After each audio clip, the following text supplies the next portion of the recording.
విద్యారంగంలో విశిష్ట సేవలు అందిస్తున్నటువంటి విద్యావేత్తల చేత ఈరోజు మనం మాట్లాడుకోబోతున్నాం. దీంట్లో భాగంగా నారోజు శంకరాచార్య సార్ గారి ఆధ్వర్యంలో మనం ఈరోజు ఉన్నాం. యువజన సంఘం అధ్యక్షుడిగా, ప్రభుత్వ ఉపాధ్యాయుడిగా సమాజ హితం కోసం ఎన్నెన్నో సేవా కార్యక్రమాలు నిర్వహిస్తూ ప్రత్యేక సంస్థను ఏర్పాటు చేసినటువంటి సేవకుడిగా, అంతేకాకుండా పోటీ పరీక్షలకై పోటీ పడుతున్నటువంటి నిరుద్యోగ యువతీ యువకులకు ప్రత్యేక శిక్షణ ఇస్తూ ఒక మార్గదర్శిగా, అంతేకాకుండా అఖిల భారత సర్వీస్ అయినటువంటి ఐఏఎస్, ఐపీఎస్, ఐఎఫ్ఎస్ లాంటి ఉన్నత ఉద్యోగాలకై పోటీ పడుతున్నటువంటి నిరుద్యోగులకు శిక్షకుడిగా పనిచేస్తున్నాడు. అంతేకాకుండా తెలంగాణలోని నిరుద్యోగ యువతీ యువకులకు ప్రత్యేక మెంటార్గా వ్యవహరిస్తున్నటువంటి నారోజు శంకరాచార్య సార్ గారితో మనం ఇప్పుడు ఉన్నాం. నమస్కారం సార్. ఓకే సార్, నమస్తే సార్. అందరికీ నమస్కారం అండి. సార్, మీ గురించి మా సక్సెస్కి ఛానల్కి చెప్పండి సార్. అందరికీ నమస్తే అండి. మళ్ళీ ఒకసారి నా పేరు నారోజు శంకరాచారి. నేను వృత్తిరీత్యా ప్రభుత్వ ఉద్యోగిని. నేను ప్రవృత్తి రీత్యా సమాజ సేవా కార్యక్రమాలు చేస్తుంటాను. అందులో భాగంగా మా గ్రామంలో గుగ్గిల మైత్రి స్వచ్ఛంద సేవా సమితి అనే ఒక సేవా సంస్థను స్థాపించి ఎన్నో విభిన్న సేవా కార్యక్రమాలు చేపట్టినాం. మళ్ళీ దాన్ని అలాగే కంటిన్యూ చేస్తూ మరి మేము చదివినటువంటి చదువులకు, మేము ప్రిపేర్ అయినటువంటి ఉద్యోగాలకు ఉన్నటువంటి అనుభవాన్ని గ్రామీణ, పట్టణ, పేద, ధనిక తేడా లేకుండా మరి మన కరీంనగర్ పట్టణంలో కానీ, ఉమ్మడి కరీంనగర్ జిల్లా విద్యార్థులకు కానీ, లేదా యావత్ తెలంగాణ సమాజానికి కానీ ఏదో చేయాలి అనే తపనతో ఉండి నేను గతంలో ప్రిపేర్ అయినటువంటి గ్రూప్ 1 ప్రిపేర్ అయినటువంటి అనుభవాన్ని జోడిస్తూ గ్రామీణ ప్రాంత విద్యార్థులకు అఖిల భారత సర్వీసులు అయినటువంటి ఐఏఎస్, ఐపీఎస్, ఐఎఫ్ఎస్ మొదలైనటువంటి సర్వీసులపై చాలా బ్రీఫ్ ఇన్ఫర్మేషన్, ఒక 33 రోజుల ప్రణాళికను వాట్సాప్ ద్వారా తెలంగాణ సమాజానికి అందించడం జరిగింది. అలాగే ప్రస్తుతం నేను 15 మంది విద్యార్థులకు, టాప్ 50 స్టార్ బ్యాచ్ అంటూ ఒక 15 మంది విద్యార్థులకు 2020 ఆగస్టు నుంచి ప్రత్యేకమైనటువంటి శిక్షణ ఇవ్వదలుచుకున్నాను. ఆసక్తిగా అభ్యర్థుల వివరాలతో పాటు వాళ్ళ తల్లిదండ్రుల అనుమతితోటి నా దగ్గరికి వస్తే వాళ్ళకి 6 నెలలు పూర్తి ఉచితంగా శిక్షణ ఇస్తూ అనేక మెలకువలు సివిల్ సర్వీసెస్ పై నేర్పించాలని భావిస్తున్నాను. మరి తప్పకుండా తల్లిదండ్రులు, విద్యార్థులు నాకు అవకాశం కల్పించాలని మనస్ఫూర్తిగా మరొకమారు నేను అందరినీ వేడుకుంటున్నాను. మీ యొక్క తల్లిదండ్రుల గురించి ప్రస్తావించండి సార్. ఓకే ప్రవీణ్ సార్, మా నాన్న స్వర్ణకార వృత్తి చేసి మమ్మల్ని చదివించారు. మా తల్లిగారు చేతి వృత్తులైనటువంటి కుట్టు మిషన్ ద్వారా కూడా ఎంతో కొంత ఆర్జించి ఈ స్థాయికి మమ్మల్ని తీసుకుని రావడం జరిగింది. వారికి ఎంత చేసినా నేను వారి రుణం తీర్చుకోలేను. మా సొంత గ్రామం వచ్చేసి బెతిని మండలం గుగ్గిల. నా యొక్క ప్రాథమిక విద్య 1 నుంచి 7 తరగతులు అక్కడనే చదివాను.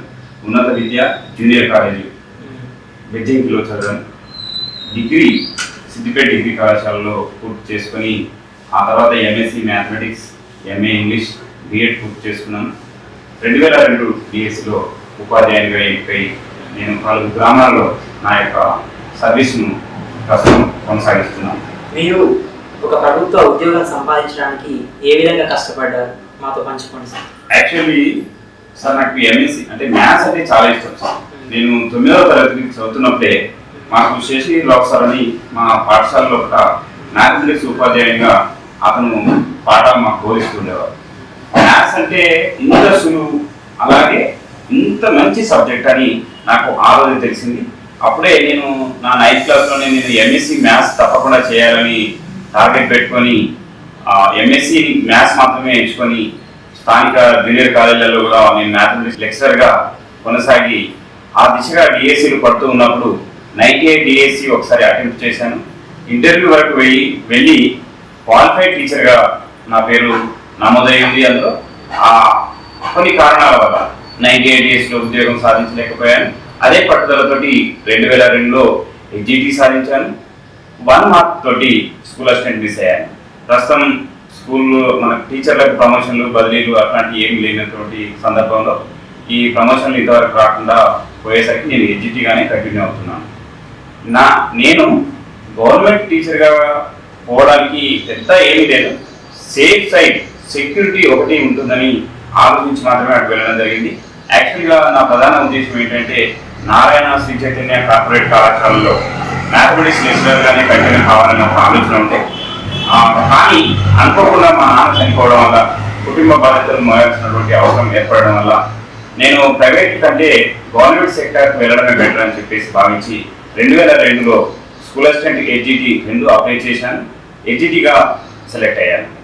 ఇంతటితో ఇప్పుడు నేను హెచ్జిటిగానే కంటిన్యూ అవుతూ పలు పాఠశాలలో నా యొక్క సేవల్ని అందిస్తున్నాను.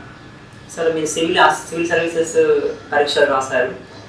అయితే ఇప్పుడున్న పరిస్థితుల్లో సివిల్ సర్వీసెస్ పై ఎక్కువ మంది మొగ్గు చూపడం లేదు. దీంతో మీరు ఎలా వివరిస్తారు సార్? ఒకటే సార్, సివిల్ సర్వీస్ అనేది భారతదేశంలో అత్యున్నతమైనటువంటి పోటీ పరీక్ష, అందులో సందేహం లేదు. కానీ దానికి చక్కటి ప్రణాళిక, తర్వాత మంచి మెంటర్, ఇవి రెండు ఉన్నట్టయితే అభ్యర్థుల్ని మనం సివిల్స్ వైపు తప్పకుండా మళ్లించి సక్సెస్ రేటును సాధించవచ్చు. మన తెలంగాణ కంటే ఆర్థికంగా వెనుకబడి ఉన్నటువంటి బీహార్ రాష్ట్రాన్ని చూసినా కూడా మనకంటే ఎక్కువ సివిల్ సర్వీసులు సాధిస్తున్నారు. అక్కడ బీహార్ విద్యార్థులు కేవలం 2 ఆప్షన్స్ ఎంచుకుంటారు. ఒకటి రైల్వే ఉద్యోగం సాధించాలి, లేదంటే అఖిల భారత సర్వీస్ అయినటువంటి సివిల్ సర్వీసెస్ సాధించాలి. చిన్నప్పటి నుంచి అవి 2 టార్గెట్ పెట్టుకొని రైల్వే ఉద్యోగాలు లేదా సివిల్ సర్వీసెస్ ఉద్యోగాలు తప్పకుండా అచీవ్ అవుతుంది. మరి మన తెలంగాణ ధనిక రాష్ట్రం, అందులో రాజకీయంగా ఉన్నతమైనటువంటి మేధావులు ఉన్నటువంటి ఈ తెలంగాణలో కూడా మనం ఎందుకు సాధించకూడదు? మనకు లేనటువంటి వనరులు ఏంటి? మనకు అన్ని రకాల వనరులు ఉన్నాయి. మనకు మంచి డైనమిక్ ముఖ్యమంత్రి ఉన్నాడు, తర్వాత అతనికి అనుచరులుగా మంత్రులు ఉన్నారు. ఇలాంటి ఈ సందర్భంలో 13 సంవత్సరాలు సుదీర్ఘ పోరాటం చేసి తెలంగాణ సాధించినటువంటి ఉన్నతమైన లక్షణాలు ఉన్నటువంటి మనందరం గర్వించాల్సినటువంటి నాయకులు మనకు ఉన్నప్పుడు మనం ఎక్కడ దేనికి భయపడాల్సిన అవసరం లేదు. మనం మనల్ని నమ్ముకోవాలి. మనం నమ్ముకున్నట్టయితే తప్పకుండా సాధించవచ్చు. సాధించి చూపిస్తాను. ఖచ్చితంగా ఈ తెలంగాణలో చాలా మంది విద్యార్థులకు నేను మెంటర్గా వ్యవహరిస్తూ వాళ్ళ చేత సివిల్ సర్వీసెస్ సాధించగలను అనే నమ్మకంతో ఈ మహాయజ్ఞానికి నేను పూనుకోవడం జరిగింది. సివిల్ సర్వీసెస్ పై ఉచిత శిక్షణ ఇవ్వాలన్నటువంటి ఆలోచన మీకు ఎలా కలిగింది సార్? సార్ నేను 2008లో సార్ 2005లో ఫస్ట్ రాశాను. యాక్చువల్లీ 98లో కూడా రాశాను ఎంపీడీఓ పోస్ట్. అయితే అప్పుడు సార్ నాకు అవగాహన లేదు. ఏబిపిఎస్ మీద కొంత అవగాహన ఎట్లా ఉంటుందంటే తప్పుడు సమాచారం నాకు అందింది. ఒక అపోహం ఉంటుండే, మనకు డబ్బు ఉంటేనే ఏబిపిఎస్లో సెలెక్ట్ అవుతామా, లేకపోతే మనకు ఇంటర్వ్యూ వరకు పోయినప్పుడు ఉద్యోగం రాదు అనే ఒక అపోహం ఉంటుండే. దాన్ని నేను నమ్మాను కొంతవరకు.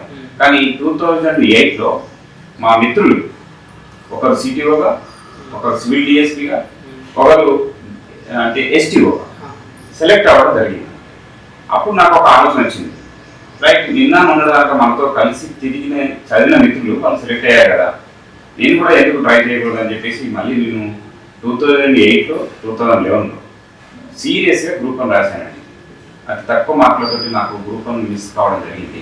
దానికి ప్రధాన కారణం 2. ఒకటి తెలుగు మీడియంలో రాయడం, రెండవది ఏంటంటే నాకు సరైనటువంటి గైడెన్స్ లేకపోవడం.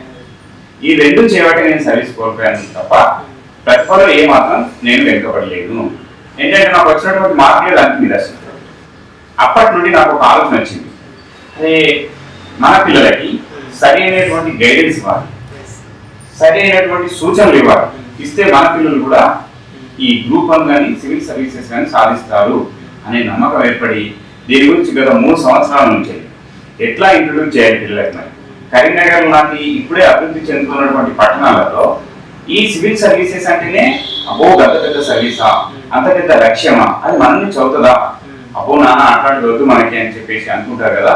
దీన్ని ప్రజల్లోకి ఎట్లా తీసుకెళ్ళాలి, మేధావులైనటువంటి తల్లిదండ్రులు విద్యార్థులకు ఎట్లా తీసుకెళ్ళాలి అని చెప్పేసి గత 3 సంవత్సరాల నుంచి ఎక్సర్సైజ్ చేస్తూ ఓహో దీనికి ఇట్లా ప్రాక్టీస్ చేయించాలి, ఇక్కడ మొదలు పెట్టాలి, ఇక్కడ క్లోజ్ చేయాలి, ఇక్కడ మన దగ్గర ఈ సివిల్ సర్వీసెస్ ఫౌండేషన్ లో శిక్షణ పొందితే వాళ్ళకి 60 to 70% అచీవ్మెంట్ వస్తుంది అని ప్లాన్ చేసి ఎట్లయితే వాళ్ళు అచీవ్ కాగలుగుతారు, సిలబస్ ని ఎట్లయితే వాళ్ళు నేర్చుకోగలుగుతారు. ఏంటంటే ముఖ్యంగా మన లోపం ఏంటంటే ఇంగ్లీష్ రాదు. ఇంగ్లీష్ ఎట్లా డెవలప్ చేయాలి ప్యారల్ గా. ఈ 2 years శిక్షణలో అటు ఇంగ్లీషు తర్వాత సిలబస్ రెండు కవర్ చేసే విధంగా నేను పక్కా వ్యూహాన్ని రూపొందించి నా దగ్గర పెట్టుకున్నాను. దీంతో సివిల్స్ ఖచ్చితంగా నేను శిక్షణ ఇవ్వగలను అనే నమ్మకం, విశ్వాసం నాకు ఏర్పడి ఇది స్టార్ట్ చేశాను. చాలా సంతోషం సార్. ఇప్పుడున్నటువంటి పరిస్థితుల్లో ఏ స్థాయి నుండి చదివితే సివిల్స్కి మనం సాధించగలం? అంటే 10th, ఇంటర్, డిగ్రీ ఇలా ఏ స్థాయి నుంచి పర్ఫెక్ట్గా ఒక ప్లానింగ్తో చదివితే మనం సివిల్ సర్వీసెస్ సాధించగలం సార్? సార్, మొదట తెలంగాణ స్టేట్ సిలబస్ పుస్తకాలను 6 నుంచి 10 తరగతుల పుస్తకాలు, అలాగే తెలుగు అకాడమీ 11వ తరగతి 12వ తరగతి అంటే ఇంటర్మీడియట్ పుస్తకాలు బాగా చదవాలి సార్. బేసిక్ ఫండమెంటల్స్ అంతా అందులోనే ఉంటుంది. ప్రిలిమ్స్ లో అడిగే క్వశ్చన్స్ మనం ఆబ్జర్వ్ చేసినట్టయితే అక్కడి నుండే వస్తాయి. ప్రిలిమ్స్ సంబంధించినటువంటి క్వశ్చన్స్ అన్ని ఆ స్థాయి నుంచి వస్తాయి. అంటే 6 నుంచి 12 తరగతుల వరకు మనకు ప్రాథమిక అంశాలపై పట్టు రావాలి సార్. మనకి సివిల్స్ అంటేనే ఇంగ్లీష్ మీడియం, తెలుగులో కూడా రాసుకోవచ్చు, కానీ ఇంగ్లీష్ మీడియంలో రాస్తే మనకి చాలా మనకు అనుకూలంగా ఉంటుంది ఆ ఎగ్జామ్. కాబట్టి మనం ఏంటంటే 6 నుంచి 12వ తరగతుల వారికి 12వ తరగతులకు సంబంధించినటువంటి NCERT హ్యూమానిటీస్ సంబంధించినటువంటి పుస్తకాలు తీసుకొచ్చుకొని వాటిని పదే 1కి 10 సార్లు చదివి సినాప్సిస్ రాసుకోవాలి. అక్కడి నుంచి స్టార్ట్ అవుతుంది మనం. తర్వాత కొన్ని రెఫరెన్స్ బుక్స్ ఉంటాయి, స్టాండర్డ్ బుక్స్ ఉంటాయి, అవి చదవాలి. అవి చదువుతూ నోట్స్ రాసుకోవాలి. మనకు ఎట్లాగో కరెంట్ అఫైర్స్కి, జీకేకి, తర్వాత ఎస్ఏకి మనకు పేపర్లో వస్తున్నటువంటి అంశాలను క్రోడీకరించుకొని ప్రతిరోజు క్రమంగా రాసుకొని మనం మెల్లగా గ్రాడ్యువల్గా డెవలప్ చేసుకుంటే సివిల్స్ మనం ఈజీగా సాధించవచ్చు. ఇప్పుడున్నటువంటి పరిస్థితుల్లో తల్లిదండ్రులు అందరూ కూడా ఏ విధంగా ఆలోచిస్తున్నారంటే మా కొడుకు NITలో చేయాలి, తర్వాత నీట్లో చేయాలి అనేటువంటి వాటిపై ఎక్కువ మొగ్గు చూపుతున్నారు. అయితే సివిల్ సర్వీసెస్ పై రావడానికి మీరు ఇచ్చే సలహాలు ఏంటి సార్? IITలు, నీట్ నా దగ్గర ఏంటంటే సార్, తల్లిదండ్రులకు నా కొడుకు ఇంజనీర్ కావాలి, నా బిడ్డ MBBS చేయాలి, మంచి ప్రొఫెషన్స్ అవి మాత్రమే నేను భావిస్తున్నాను సార్. కానీ సమాజంలో ప్రతి ప్రొఫెషన్ మంచి ప్రొఫెషన్ సార్.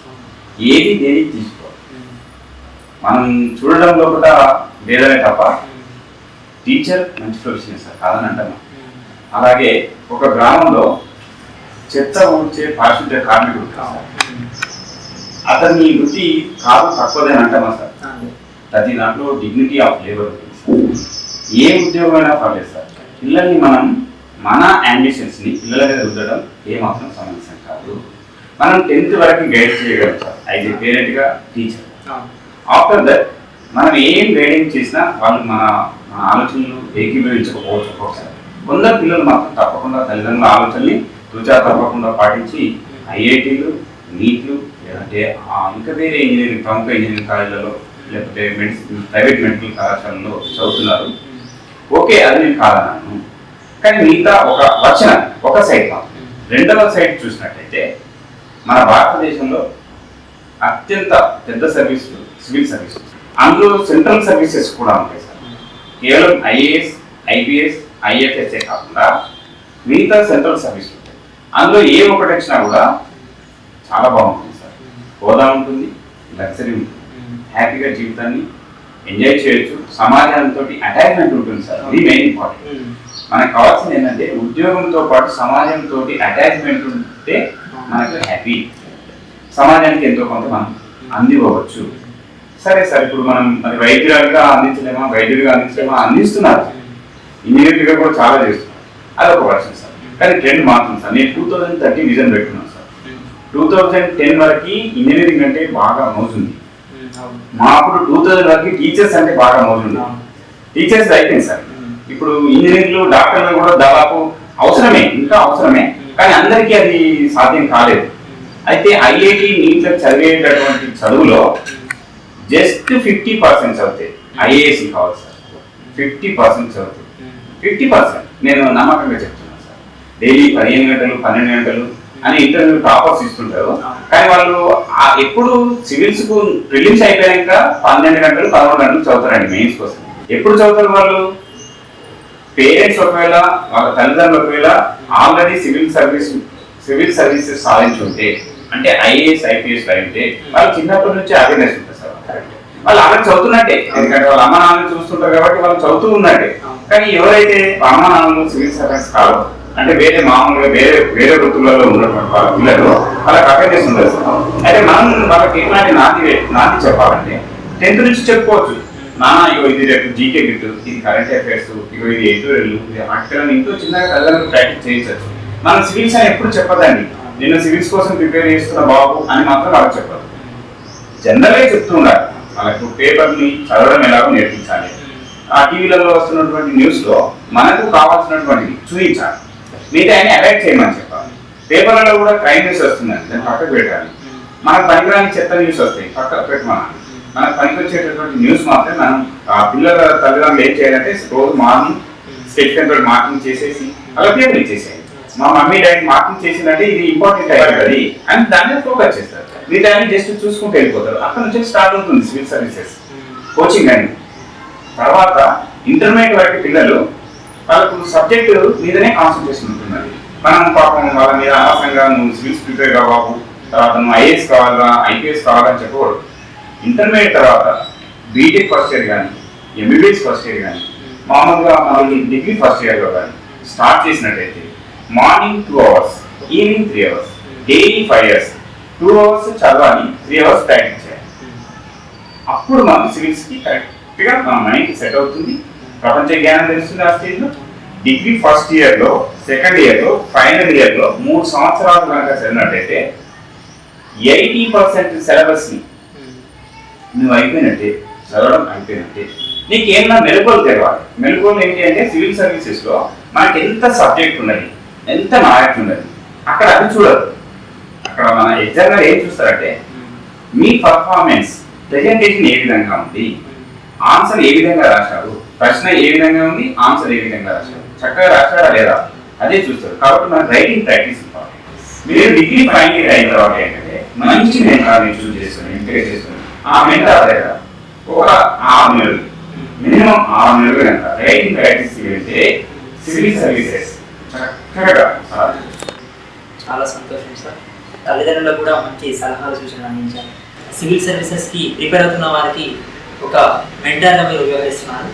అయితే మీ ఒక్కరే ఒక గైడ్గా వ్యవహరించడానికి కారణం ఏంటి సార్?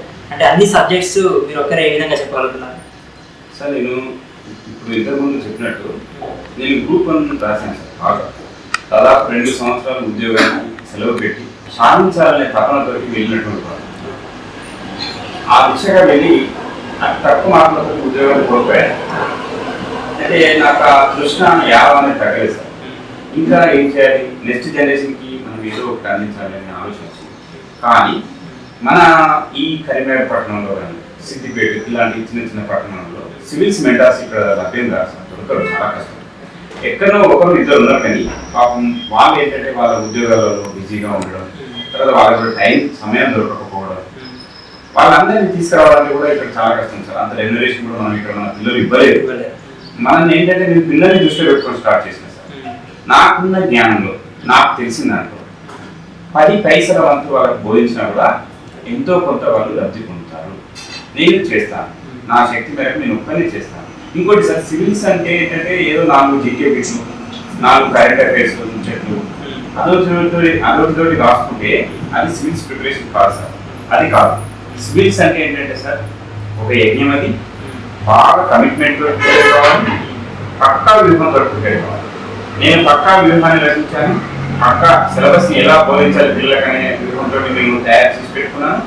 అందుకు అనుగుణంగానే నేను ఒంటరిగానే చెప్తున్నాను సార్.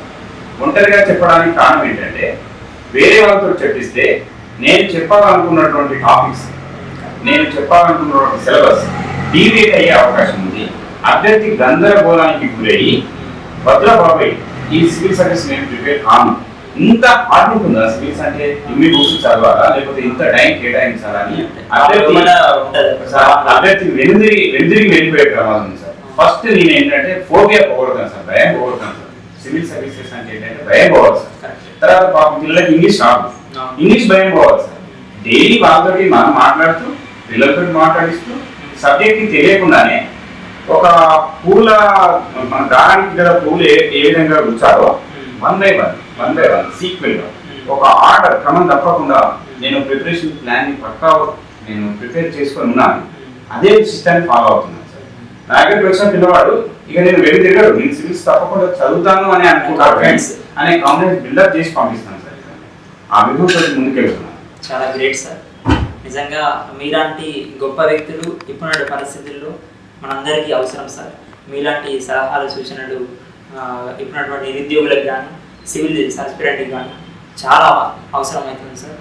మీరు సివిల్ సర్వీసెస్పై ఉచిత శిక్షణ ఇవ్వడానికి స్టార్ బ్యాచ్ 15 అని ఒక కార్యక్రమాన్ని చేపట్టారు సార్. అయితే ఇందులో చేరడానికి ఏ విధంగా మీరు ఎంపిక చేస్తున్నారు సార్? ఓకే సార్, మంచి ప్రశ్న వేశారు సార్. ఈ స్టార్ బ్యాచ్ 15 అంటే ఎందుకంటే సార్ నేను కేవలం పరిమిత సంఖ్యలోనే విద్యార్థులు తీసుకుంటాను సార్. బాగా క్లౌడీ అయిపోయింది అనుకోండి సార్, క్లారిటీ దెబ్బతింటుంది, క్వాలిటీ దెబ్బతింటుంది, పిల్లలు కూడా గందరగోళానికి గుర్తావు. 15 మెంబర్స్ని తీసుకొని కుల మత ప్రసక్తి లేదు సార్. నాకు కావాల్సింది దృఢ సంకల్పం కలిగినటువంటి పిల్లలు కావాలి. ఎక్కడి నుంచి వచ్చి వీళ్ళు హాస్టల్లో ఉండేనా కానీ శిక్షణ తీసుకుంటారు సార్ అంటే నాకు అర్థం.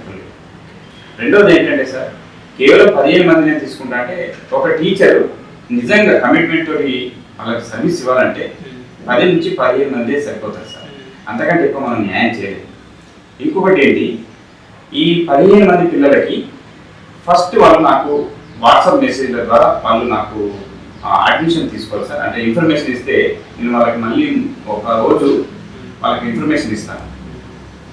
రెండమ్మా మీరు నేను ఒక పెట్టే ఎగ్జామ్కి అటెండ్ కావాలి అని చెప్పేసి వాళ్ళకి అనౌన్స్మెంట్ చేస్తాను. ఎక్కువ మంది వస్తే అందులో టాప్ మెరిట్ స్టూడెంట్స్ ఎవరైతే ఉంటారో వాళ్ళు మాత్రమే సెలెక్ట్ చేసుకుంటాను. అక్కడ నేను రిజర్వేషన్ల విషయం కానీ తర్వాత కులం విషయం కానీ ఏ విషయం కానీ నేను తీసుకోను సార్. కావాల్సిన విద్యార్థి టాలెంట్, అలాంటి విద్యార్థులు మాత్రమే 15 మంది మొట్టమొదటిసారిగా తీసుకొని స్టార్ట్ చేద్దామనే ఆలోచనలో ఉన్నాను సార్. ఈ యొక్క ఆలోచన రావడమే గొప్ప విషయం. ఆ ఆలోచనకు ఒక ప్రతిరూపంగా మీరు గైడ్గా పనిచేస్తున్నందుకు చాలా సంతోషం సార్. తప్పకుండా ఆ 15 మందిలో దాదాపు ఒక 5 మందికైనా మీరు తప్పకుండా సివిల్ సర్వీసెస్ సాధించాలని మనస్ఫూర్తిగా మేము కోరుకుంటున్నాం సార్.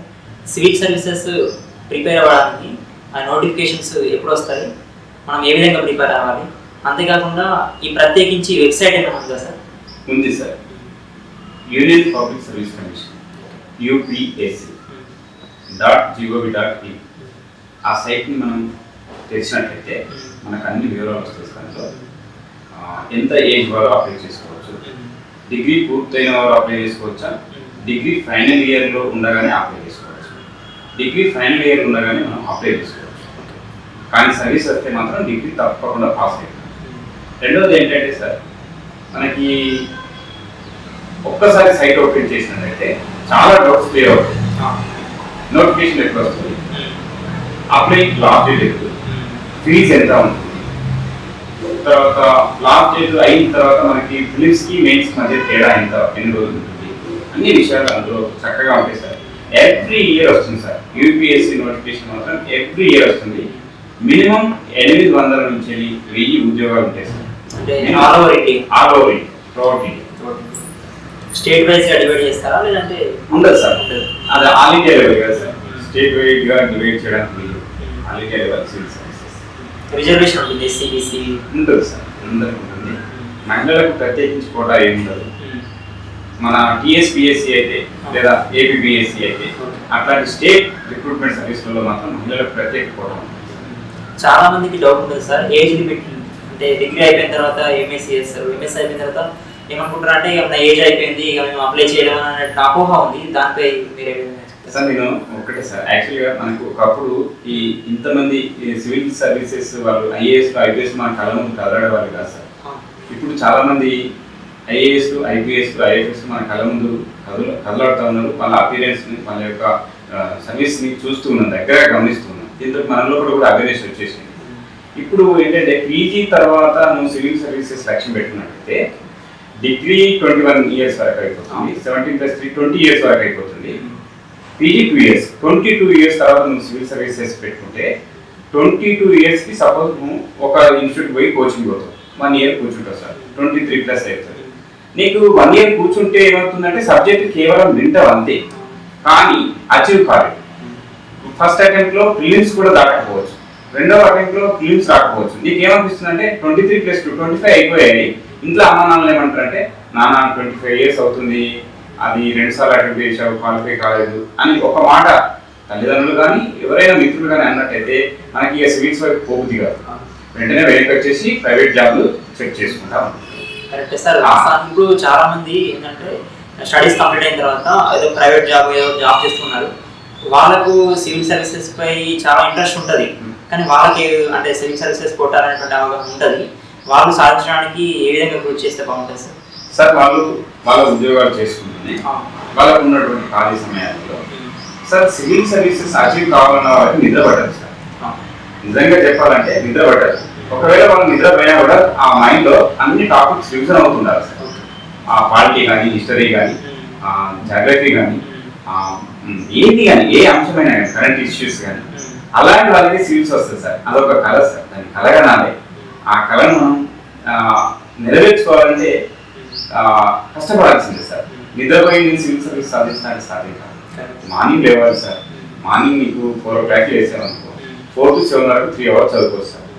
7 to నువ్వు ఉద్యోగానికి రెడీ అయ్యి వెళ్ళిపోయినా కూడా మార్నింగ్ ఈవినింగ్ 6 to 8 వరకు మళ్ళీ ఇంటికి వచ్చేస్తావు కదా. భోజనం చేసేసి శుభ్రంగా నువ్వు కనుక 8 to 11 వరకు చదువుకున్నట్టయితే ఆడ 2 hours ఇలా 3 hours 5 hours సరిపోతుంది. సండేలు, హాలిడేలు అన్నీ ఉంటాయి, అది కూడా యూటిలైజ్ చేసుకోవాలి. ఒకటే సార్, మనకి సివిల్ సర్వీస్ ప్రిపేర్ అయ్యేటప్పుడు ముందు జాగ్రత్తలు ఏంటంటే కరెక్ట్గా మన మెంటాలిటీకి దగ్గరగా మ్యాచ్ అయ్యేటటువంటి ఫ్రెండ్స్ని ఒకరి లేదా ఇద్దరిని సెలెక్ట్ చేసుకోవాలి. రిలేటివ్స్ని కూడా చాలా దగ్గరగా, అంటే దగ్గర రిలేటివ్స్తో మాత్రమే పరిమితంగా మాట్లాడాలి. మొబైల్ని కూడా జాగ్రత్తగా వాడాలి. ఒకవేళ నువ్వు మొబైల్ని ఓపెన్ చేసావంటే నీకు సివిల్ సంబంధించినటువంటి సమాచారాన్ని మాత్రమే చూసుకోవాలి, చదవాలి. అలా ఉన్నప్పుడు నీకు సివిల్ సర్వీస్ ప్రిపరేషన్కి చాలా టైం దొరుకుతుంది, యూటిలైజ్ చేసుకోవచ్చు. ప్రైవేట్ ఉద్యోగం చేస్తూ కూడా సివిల్ సర్వీసెస్ సాధించినటువంటి వాళ్ళు చాలా మంది ఉన్నారు. ఓపెన్ యూనివర్సిటీ డిగ్రీ ద్వారా కూడా సివిల్ సర్వీసెస్ సాధించిన వాళ్ళు. ముఖ్యంగా సివిల్ సర్వీసెస్ సాధించడానికి ఏ పాఠ్య పుస్తకాలు చదివితే బాగుంటుంది సార్? మళ్ళీ ఒకసారి చెప్తున్నాం, 6 నుంచి 12 తర్వాత NCERT హ్యూమనిటీస్ బుక్స్ సార్. అది ఒక రౌండ్లో అది 1కి 4 సార్లు చదవాలి సార్. ఒక్కొక్క సబ్జెక్ట్ జాగ్రఫీ తీసుకున్నట్టయితే ఒక 4 సార్లు చదవండి. దాంట్లో హిస్టరీ తీసుకున్నట్టయితే 4 సార్లు చదవండి. దాంతో ఏంటంటే మనకు ఆ NCERT బుక్స్ ద్వారా ప్రైమరీ బేసిక్ నాలెడ్జ్ మొత్తం మనకు అందుతుంది సార్. వెనక్కి చూడాల్సిన అవసరం లేదు. తర్వాత ఏంటంటే స్టాండర్డ్ బుక్స్ ఉన్నాయి సార్. నేను రెఫరెన్స్ చేశాను, 16 బుక్స్ స్టాండర్డ్ బుక్స్ రెఫరెన్స్ చేశాను. అవి ప్రిలిమ్స్గా మెయిన్స్కి ఉపయోగపడతాయి సార్. అవి చదివితే మ్యాక్సిమం సరిపోతుంది. నేను ఇంకా అంతకంటే ఎక్కువ చదువుతానంటే దుస్సాహసం చేసినట్టు. అయితే సార్ ఇక్కడ ఏంటంటే సివిల్స్ కానీ గ్రూప్ 1 కానీ ప్రిపేర్ అయ్యేటప్పుడు పుస్తకాల ఎంపిక పరిమితంగా ఉండాలి సార్. సబ్జెక్ట్ ఒకటి తీసుకోవడం బెటర్. 100% ఒక పుస్తకం సరిపోతుంది, ఒకటే ఒక స్టాండర్డ్. కానీ ఎక్కువ పుస్తకాలు సేకరిస్తున్నాం. దాంట్లో ఏముంది, దీంట్లో ఏముంది, దాంట్లో ఏముంది అని చదువుతాం సార్. ఏమి ఉండదు సార్. మా అంటే 1 or 2 bits, 1 question or 2 question అందులోకి వెళ్ళి వస్తే రావచ్చు, పోయే నష్టం ఏం లేదంటే 90% సిలబస్ మనం నమ్ముకున్నటువంటి బుక్లెట్ వెళ్ళే వస్తుంది కాబట్టి మనకు 90% సిలబస్ వస్తే దానిలో మనకు అచీవ్ అవ్వడానికి 60 to 70% సరిపోతుంది. కాబట్టి నువ్వు అనవసరంగా చాలా పుస్తకాలు ఎంపిక చేసుకుని గందరగోళానికి గురవడమే పెద్ద తప్పు. సివిల్స్ అనగానే చాలా బుక్స్ కొనాలి కావచ్చు, చాలా బుక్స్ చదవాలి కావచ్చు అనే అపోహ ఉంది సార్. అది కరెక్ట్ కాదు. ఇప్పుడున్నటువంటి మన తెలుగు రాష్ట్రాల్లో ఉన్నటువంటి విద్యార్థులు ఏంటంటే ఇంగ్లీష్ పై ఎక్కువ అవగాహన లేదు సార్. అయితే మనం సివిల్ సర్వీసెస్ కొట్టాలంటే దాదాపుగా ఇంగ్లీష్లోనే అడుగుతున్నారు ప్రశ్నలు. అయితే దీనిపై మనం ఏ విధంగా మనం ప్రిపేర్ అవ్వాలి సార్? కేవలం సివిల్ సర్వీస్లలో ప్రిలిమినరీ ఎగ్జామినేషన్ మాత్రమే హిందీ, ఇంగ్లీష్ మీడియంలో ఉంటుంది సార్. మెయిన్స్ నువ్వు తెలుగులో రాసుకోవచ్చు, తెలుగు భాషలో నిరభ్యంతరంగా రాసుకోవచ్చు. ఇంటర్వ్యూ కూడా తెలుగు భాషలోనే చేయవచ్చు. ఎక్కడ యూపీఎస్సీ నువ్వు తెలుగు వాడివి, నువ్వు మాకు అవసరం లేదు అని మాత్రం అనలేదు. కాబట్టి మనకు భయం ఎందుకు? సరే ఇంగ్లీష్ రాదా? ఎందుకు రాదు ఇంగ్లీష్? మనకు అన్ని భాషలు, హిందీ వస్తుంది, మనకు తెలుగు వస్తుంది, ఇంకా మిగతా భాషలు కూడా నేర్చుకుంటున్నాం సార్. ఏమీ తెలియనటువంటి వాళ్ళు మన భారతదేశం నుంచి గల్ఫ్ దేశాలకు వెళ్తున్నారు. అరబీ వస్తుంది సార్, వాళ్ళకి అనర్గళంగా మాట్లాడుతారు అరబీ. తర్వాత చదువుకోకుండా యూఎస్ఏ అయిన వాళ్ళు 6 months ఉంటే ఇంగ్లీష్ మాట్లాడుతున్నారు. మనకేం సార్? తప్పకుండా వస్తుంది. నువ్వు సివిల్స్ ప్రిపేర్ అవుతున్నావు అంటే నువ్వు ఇంగ్లీష్ పుస్తకాలను రెఫర్ చేస్తావు, ఇంగ్లీష్ అట్మాస్ఫియర్ డెవలప్ చేసుకోవాలి, ఆల్ ఇండియా రేడియో బులెటిన్స్ వినాలి, NDTV, తర్వాత రాజ్యసభ టీవీ, తర్వాత ఇంకా అనేక ఇంగ్లీష్ ఛానల్స్ ఉన్నాయి, అవి వినాలి. తర్వాత నీ మిత్రులతో మాట్లాడాలి. That is right are wrong. Sir మనం అందరము బ్రిటిషర్స్ కాదు, అమెరికా, ఇంగ్లాండ్ లాంటి దేశాల నుంచి ఊడిపోలేదు. మనందరం భారతీయులు. మన కంటే ముందు సాధించినటువంటి వాళ్ళు అంతా ఇంగ్లీష్ ఎట్లా మాట్లాడుతున్నారు వాళ్ళని చూద్దాం, సరిపోతుంది. మన కళ్ళ ముందు తిరుగుతున్నారు వాళ్ళంతా మన దేశస్తులే. సెలెక్ట్ అయినటువంటి అభ్యర్థులంతా మన దేశం వాళ్ళే. వాళ్ళు ఇంగ్లీష్ అంతా అనర్గళంగా ఎట్లా మాట్లాడుతున్నారు, మనం ఎందుకు మాట్లాడాలి? వాళ్ళకు గదే 2 కళ్ళు, 2 చెవులు, ముక్కు, నాలుక, శరీరం అంతా సేమ్ ఉన్నది కదా సార్ వాళ్ళకి మనకి. కాబట్టి మనం ఎందుకు భయపడాలి? కేవలం కృషి చేయకపోవడం. కృషి చేస్తే ఇంగ్లీష్ తప్పకుండా వస్తుంది సార్, అది ప్రాబ్లమే కాదు. అయితే ఇప్పుడున్న పరిస్థితుల్లో కరెంట్ అఫైర్స్ సంబంధించి ఏ పుస్తకాలు చదివితే బాగుంటుంది? లేదా న్యూస్ పేపర్స్ అని కూడా చెప్పారు కదా, న్యూస్ పేపర్ కూడా మొత్తం చెప్పండి సార్. ఏ న్యూస్ పేపర్ అయితే బాగుంటుంది? మంచి ప్రశ్నే సార్. చాలా మంది అభ్యర్థులు ఇక్కడ కరెంట్ అఫైర్స్ అంటే, జనరల్ స్టడీస్ అంటే బాగా వణికిపోతారు సార్. జనరల్ స్టడీస్ అంటే మహాసముద్రం సార్. మరి ఆ మహాసముద్రాన్ని ఏదనంటే మామూలు ముచ్చట కాదు. కానీ దానికి ఎంతటి జటిలమైన సమస్యనైనా కానీ పరిష్కరించుకోవడానికి మనకు కొన్ని మార్గాలు ఇచ్చాయి. నాడి దొరకబట్టాలి సార్. జనరల్ స్టడీస్ అంటే ఏంటి? నాడి దొరకబట్టాలి. ఆ నాడిని దొరకబట్టుకొని మనం వెళ్తా ఉంటే జనరల్ స్టడీస్ కరెక్ట్గా వెళ్తాం. లేదంటే గందరగోళానికి గురై ఆ బుక్ ఈ బుక్ రెఫర్ చేసి జనరల్ స్టడీస్ అంటే అబ్బాయికి మన నుంచి కాదు అని చేస్తాం. నేను చెప్పేది ఏంటంటే సార్, మనం కరెక్ట్గా ఎట్లా బిల్డప్ చేసుకోవాలి సార్. మనం డైలీ ఒక ఇంగ్లీష్ పేపర్ కొనుక్కోవాలి సార్. హిందూ కావచ్చు, టైమ్స్ ఆఫ్ ఇండియా కావచ్చు, ఇండియన్ ఎక్స్ప్రెస్ కావచ్చు. ఈ మూడింట్లో ఏదో ఒకటి కొనుక్కోండి, నచ్చిన పేపర్. నాకు తెలిసిన వాటికైతే హిందూ ఈజ్ ద బెటర్, సరిపోతుంది. రెండోది ఏంటంటే మన తెలుగు పేపర్ ఉంటాయి సార్, డైలీ పేపర్స్, ఈనాడు, సాక్షి, నమస్తే తెలంగాణ, ఇట్లాంటి ఒక పేపర్. మీరు 2 పేపర్లు కొనుక్కొని డైలీ చదవండి.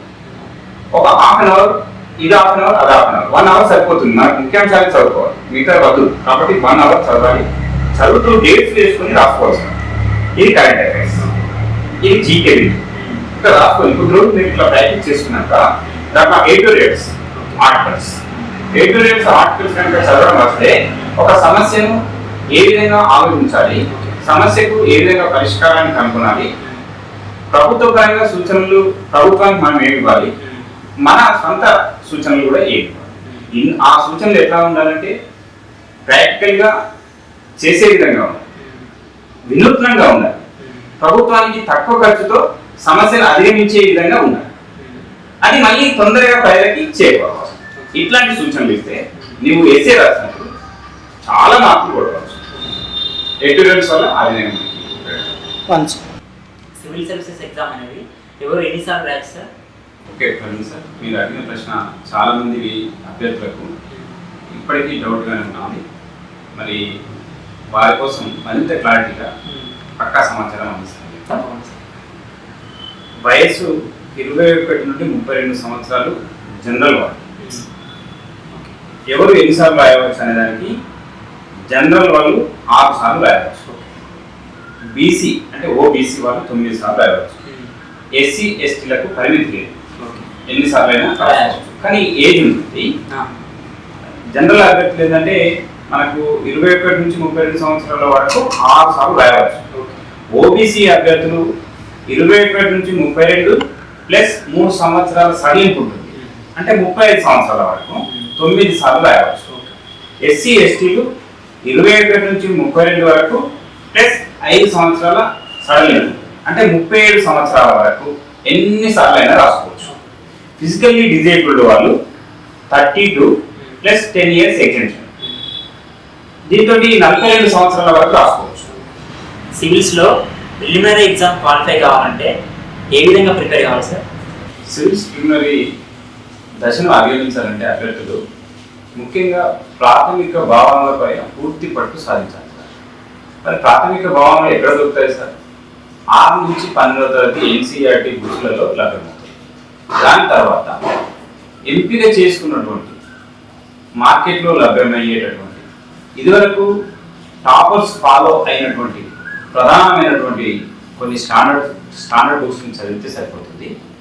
సివిల్స్ ప్రిలిమినరీకి ముందే మనం ఏం చేయాలంటే గత 3 సంవత్సరాలలో జరిగినటువంటి పేపర్లను సేకరించి ప్రశ్నల సరళిని మనం గమనించాలి సార్.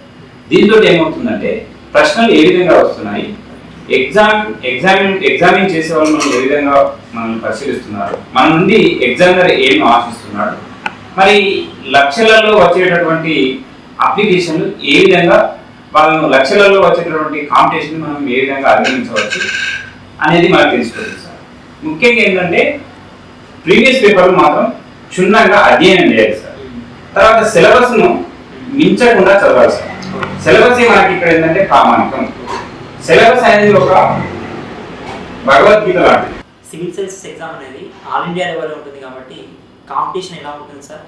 ఎంతవరకు మార్క్స్ కట్ ఆఫ్ చేసే అవకాశం ఉంది? తదితర విషయాన్ని మాతో చెప్పండి సార్.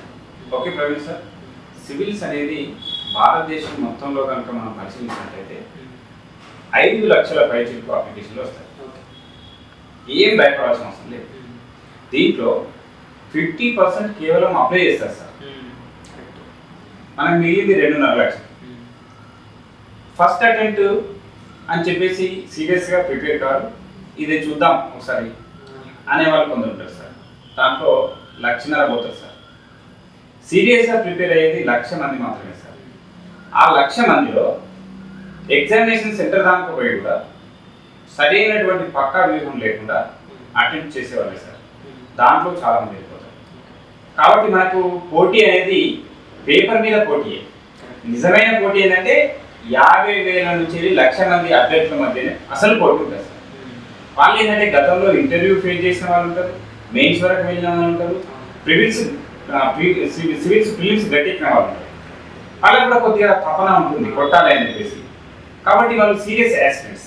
మనకు సీరియస్గా ఇక్కడ ఎంతమంది మిగిలారు సార్? 1 లక్ష మంది మాత్రమే మిగిలారు సార్. ఇందులో ప్రిలిమ్స్ ఎట్లా ఉంటుందంటే సార్, ఒక పోస్టుకు 12 లేదా 13 మందిని మెయిన్స్కి ఎంపిక చేస్తారు సార్. సివిల్స్లో మనకు ఒక పోస్టు నోటిఫికేషన్లో ఒక పోస్ట్ ఉంటే 12 లేదా 13 మందిని ఎంపిక చేస్తారు.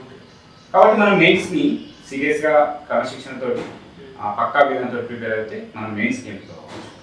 ఎగ్జాంపుల్ 1000 పోస్టులు ఉన్నాయనుకోండి సార్. ఈ 2020లో మనకి నోటిఫికేషన్లో 1000 పోస్టులు ఉన్నాయనుకోండి. మెయిన్స్కి ఎంపిక అయ్యే వాళ్ళు 12,000 మంది లేదా 13,000 మంది. కాబట్టి మీకు క్లియర్గా అర్థమైనా? ఓకేనా sir?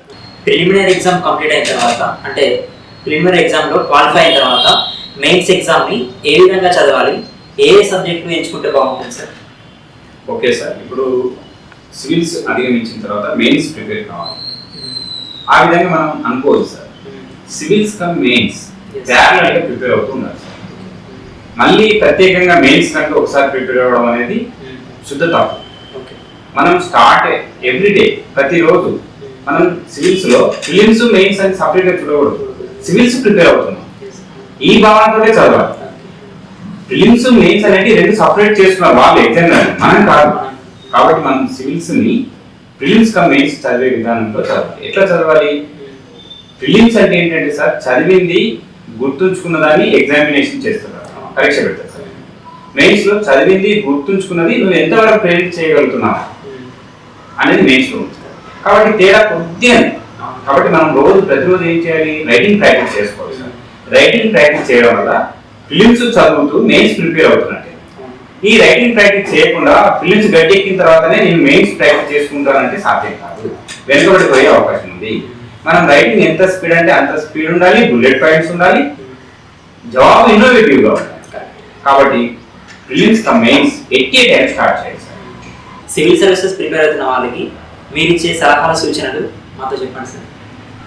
Okay sir, Praveen sir, మీరు చివరిగా పెద్ద ఇది సలహాలు సూచనలు అంటే యాక్చువల్గా టాపర్స్ చెప్పాలి. కానీ అబ్దుల్ కలాం సూక్తి ఏంటంటే, టాపర్స్ చెప్పే సూచనల కంటే ఎవరైతే ఫెయిల్యూర్ అయ్యి చెప్పే సూచనలు సలహాలు ఉంటాయో వాళ్ళ దగ్గర నుంచి బాగా నేర్చుకోవచ్చు అని చెప్పాడు అబ్దుల్ కలాం. నేను ఫెయిల్యూర్ క్యాండిడేట్ అయినా నేను అనుభవంతో చెప్తున్నాను సార్. నేను ఎందుకు ఫెయిల్యూర్ అయినది నాకు తెలుసు, అలాగే అభ్యర్థులు కూడా ఎక్కడ ఫెయిల్యూర్ అవుతున్నారో అనేది కూడా నాకు తెలుసు. కాబట్టి వాళ్ళకి నేను నాకు తెలిసినంత మటుకు చెప్తాను సార్. వాళ్ళకి ఏం లేదు సార్, ఫస్ట్ సివిల్స్ అనగానే అది గొప్ప పోటీ పరీక్ష అని భయపడదు సార్, నెంబర్ 1.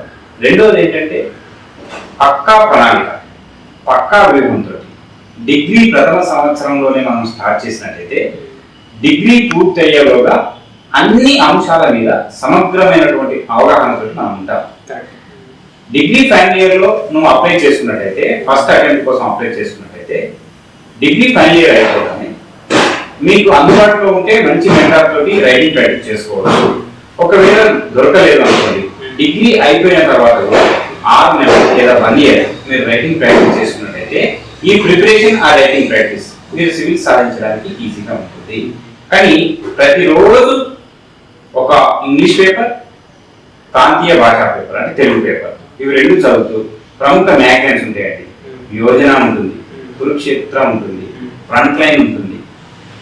ఈ మూడు, ఇంకా మీకు నచ్చినవి చాలా ఉన్నాయి మ్యాగజైన్స్, కానీ ప్రముఖంగా చదవాల్సినటువంటి ఈ మ్యాగజైన్స్ తో పాటు మీరు చక్కటి నోట్స్ రూపొందించుకొని మంచి పక్కా విధంతో చదివినట్లయితే సివిల్స్ పెట్టేయవచ్చు, నో ప్రాబ్లం. ఇంకా అభ్యర్థులకు నేను చెప్పేది ఏంటంటే, డిగ్రీ ఫస్ట్ ఇయర్ లోనే స్టార్ట్ చేస్తున్నాం కాబట్టి రోజుకు 12 గంటలు చదవాలి, రోజుకు 15 గంటలు చదవాలి అనే కాన్సెప్ట్ ఇక మానుకోండి. రోజు 5 గంటలు చదవండి సరిపోతుంది. డిగ్రీ ఫస్ట్ ఇయర్ మనం చదివేది ఏంటంటే డిగ్రీ ఫస్ట్ ఇయర్ లోనే స్టార్ట్ చేస్తున్నాం. డిగ్రీ ఫస్ట్ ఇయర్ అంటే first year, second year, final year 3 సంవత్సరాలు నువ్వు రోజుకు 5 గంటలు క్యాల్కులేషన్ చేసుకోండి. డిగ్రీ అయిపోయిన తర్వాత రోజు 12 గంటలు క్యాల్కులేషన్ చేసుకోండి. డిగ్రీ ఫస్ట్ ఇయర్ లో నేను ఎందుకు మొదలు పెట్టానంటే, డిగ్రీ ఫస్ట్ ఇయర్ సరి అయినది. మనం కరెక్ట్ గా డిగ్రీ ఫస్ట్ ఇయర్ లో మొదలు పెట్టుకుంటే సివిల్స్ కి కరెక్ట్ టైం. ఆఫ్టర్ డిగ్రీ నువ్వు సివిల్స్ గోల్ పెట్టుకుంటే డిగ్రీ అయిపోయేసరికి 20-21 సంవత్సరాలు పూర్తవుతుంది. నువ్వు కోచింగ్ పోయి శిక్షణ తీసుకొని సివిల్స్ అటెంప్ట్ చేసేసరికి 22 ఇయర్స్ పడుతుంది. 1-2 అటెంప్ట్స్ ఇచ్చిన తర్వాత రాకపోయేసరికి 24 ఇయర్స్ పడుతుంది. దాంతో నీ అమ్మ నాన్నలకు ఎకనామికల్ గా బర్డెన్ పడుతుంది, మీ టైం కూడా వేస్ట్ అవుతుంది. అందుకోసం ఏంటంటే అమ్మ నాన్నలకు ఎకనామికల్ గా బర్డెన్ పడకూడదు, మీ టైం వేస్ట్ కాకూడదు. 21-22 ఇయర్స్, మాక్సిమం 25 బిలో లోపు మీరు సివిల్ సర్వీస్ సాధించాలంటే డిగ్రీ ఫస్ట్ ఇయర్ లోనే మీరు డిసైడ్ అండి. డిగ్రీ ఫస్ట్ ఇయర్ లోనే మీరు కనీసం రోజు 5 గంటలు క్రమం తప్పకుండా చదవండి, తప్పకుండా సక్సెస్ అవుతారు. ముఖ్యంగా మన ఉమ్మడి ఆంధ్రప్రదేశ్లో ఆంధ్ర ప్రాంతం వాళ్ళకు ఉన్నటువంటి అవేర్నెస్ తెలంగాణ ప్రాంతం వాళ్ళకు లేదని మనం తప్పకుండా ఒప్పుకోవచ్చు. నేను గతంలో చూశాను, నేను ప్రిపేర్ అయ్యేటప్పుడు కూడా ఆ లోటును నేను తెలుసుకున్నాను. మన తెలంగాణలో కొద్దిమంది మాత్రమే, కొంత ఏరియా పిల్లలకు మాత్రమే ఈ అవేర్నెస్ ఉందండి. అప్పుడు వాళ్ళు గ్రూప్ 1 టాపర్స్, గ్రూప్ 2 కూడా అచీవ్ కావడం జరిగింది. కానీ సివిల్ సర్వీస్ అచీవ్ కావాలంటే మన తెలంగాణ విద్యార్థులకు లేనటువంటిది ఏంటంటే అవేర్నెస్ లేకపోవడం. అది నా ద్వారా సాధ్యమైనంత మేరకు అందించాలి అని చెప్పేసి నేను ఒక ఆశయం పెట్టుకున్నాను. అలాగే వాళ్ళకు ఒక 33 days how to prepare civil services అని చెప్పేసి అఖిల భారత సర్వీస్లపై నా సలహాలు, సూచనలు అని చెప్పేసి నేను వాట్సాప్ మెసేజ్ల ద్వారా అందించాను. అది చాలా మంది విద్యార్థులకు చేరింది. దాన్ని కూడా ఫాలో కండి. వెంటనే మళ్ళీ ఒక నిర్ణయానికి వచ్చాను. ఇంకా దాన్ని విశ్లేషణతోటి ఆగస్టు లేదా సెప్టెంబర్ మాసంలో ఒక పుస్తకాన్ని రిలీజ్ చేస్తున్నాను. అది మామూలు పుస్తకంగా మీరు భావించద్దు. సివిల్ సర్వీస్ కానీ గ్రూప్ 1 కానీ ప్రిపేర్ అయ్యే ప్రతి అభ్యర్థి ఆ పుస్తకాన్ని మీ దగ్గర పెట్టుకుంటే ఒక గైడ్ మీ ఇంట్లో ఉన్నట్టే, ఒక మెంటర్ మీ ఇంట్లో ఉన్నట్టే. అందులో నా నంబర్ కూడా ఉంటుంది. మీరు ఎల్లవేళ నాకు ఫోన్ చేసి కూడా మీకు వచ్చేటటువంటి డౌట్స్ కూడా క్లారిఫై చేసుకోవచ్చు. అలాగే ఇప్పుడు ఈ స్టార్ 15 బ్యాచ్కి 15 మంది విద్యార్థులను ఎంపిక చేసుకొని నా శక్తి మేరకు కృషి చేసి ఆ పిల్లల్ని భావి భారత పౌరులుగా, మంచి ఉద్యోగస్తులుగా తీర్చిదిద్ది ఒక మంచి సదాశయంతో ముందుకు పోతున్నాను. మరి ఈ కార్యక్రమానికి చాలామంది పెద్దలు, నా పైన నమ్మకం ఉన్నటువంటి నా మిత్రులు, తర్వాత తల్లిదండ్రులు అందరూ నాకు సహకరిస్తున్నారు. మరి మిస్టర్ ప్రవీణ్ సార్ కూడా మెరుగు ప్రవీణ్ సార్ కూడా, సార్ మీ ఇంటర్వ్యూ కావాలి సార్, ఎంతో కొంత ఈ తెలంగాణ పిల్లలకు ఉపయోగపడుతుంది సార్ అని నా దగ్గరికి రావడం వల్ల నేను చాలా సంతోషించాను. మెరుగు ప్రవీణ్ సార్కి ప్రత్యేకంగా ధన్యవాదాలు తెలుపుకుంటున్నాను. అలాగే తెలంగాణ విద్యార్థులకు ప్రత్యేకంగా అభినందనలు తెలియజేస్తూ ఈ కార్యక్రమానికి సాధ్యమైనంత వరకు మీరు వినియోగించుకొని మంచి భవిష్యత్తు ఉన్నటువంటి విద్యార్థులుగా మారాలని చెప్పి నేను మనసావాచ కోరుకుంటున్నాను. మీ యొక్క అమూల్యమైనటువంటి సందేశాలు, సూచనలు, సలహాలు మాకు ఇచ్చారు. ఏ విధంగా చదివితే సివిల్ సర్వీసెస్ అనేటువంటి అత్యున్నత పోటీ పరీక్ష మనం సాధించగలం అనేటువంటి అద్భుతమైన విషయాలు మాతో పంచుకున్నారు. అంతేకాకుండా మీరు ప్రత్యేకించి నిరుద్యోగ యువతీ యువకులకు ఉచిత శిక్షణ ఇస్తున్నటువంటి ఆలోచన రావడమే చాలా గొప్ప విషయం సార్. అలాంటి గొప్ప విషయాన్ని మీరు ముందుకు తీసుకొచ్చినందుకు చాలా ధన్యవాదాలు సార్. ఇలాగే ముందు మరెంతో మందికి స్ఫూర్తినిచ్చే విజయాలను అందించాలని మనస్ఫూర్తిగా కోరుకుంటున్నాం సార్. ధన్యవాదాలు. Thank you sir. నమస్తే సార్.